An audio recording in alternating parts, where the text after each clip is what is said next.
Ya, baik. Assalamualaikum warahmatullahi wabarakatuh. Perkenalkan, nama saya Muhammad Fikri dengan NIM F221230028. Ya, di video kali ini saya akan menjelaskan tentang substruktur bangunan bertingkat rendah. Nah, apa itu bangunan bertingkat rendah? Bangunan bertingkat rendah atau bisa juga disebut low rise building itu memiliki jumlah lantai sebanyak kurang atau sama dengan 4 lantai, termasuk lantai yang melekat dengan struktur bawah dan tanah. Nah, kemudian apa itu substruktur? Nah, substruktur adalah bagian bangunan yang berada di bawah tanah dan berfungsi sebagai pondasi bangunan. Struktur bawah ini meliputi pondasi dan seluk. Nah, pengertian dari pondasi ini adalah bagian bawah bangunan yang berfungsi untuk menopang bangunan dan menyalurkannya ke tanah. Sementara seluk adalah bagian konstruksi dari beton bertulang yang dirancang khusus untuk menahan beban rumah dan umumnya dipasang di atas pondasi dan tertanam di bawah tanah. Selanjutnya, macam-macam pondasi bangunan bertingkat rendah. Yang pertama itu adalah pondasi tapak. Pondasi ini terbuat dari beton bertulang yang diletakkan di atas tanah. Tujuan utama dari pondasi tapak adalah untuk memastikan bahwa beban dari bangunan didistribusikan secara merata ke dalam tanah, sehingga tidak menyebabkan penurunan atau pergeseran struktural yang signifikan. Pondasi tapak umumnya digunakan untuk bangunan yang dengan beban ringan hingga sedang, seperti rumah tinggal, ruko, dan gedung bertingkat rendah. Next, keunggulan pondasi tapak. Yang pertama itu mendistribusikan beban yang merata, biaya yang terjangkau, fleksibilitas dalam desain bangunan, kemudian kemampuan mendukung beban berat, dan yang terakhir itu sederhana dalam desain dan konstruksi. Ada pula kekurangan pondasi tapak. Yang pertama itu tidak cocok digunakan di tanah yang lunak.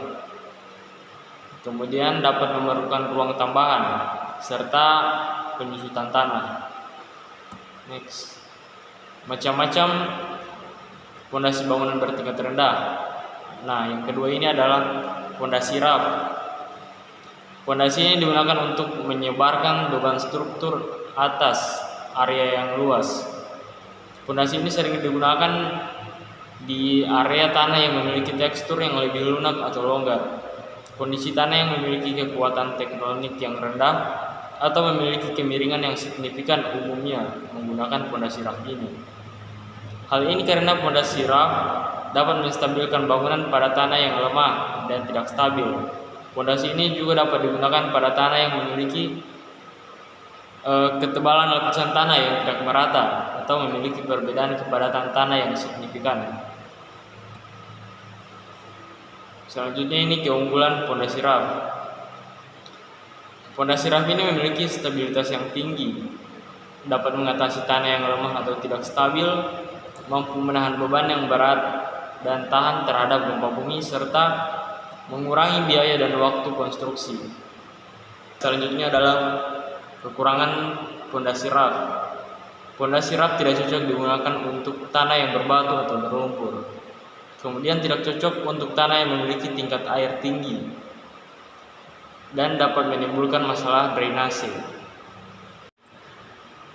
Baik, selanjutnya adalah pondasi tiang pancang.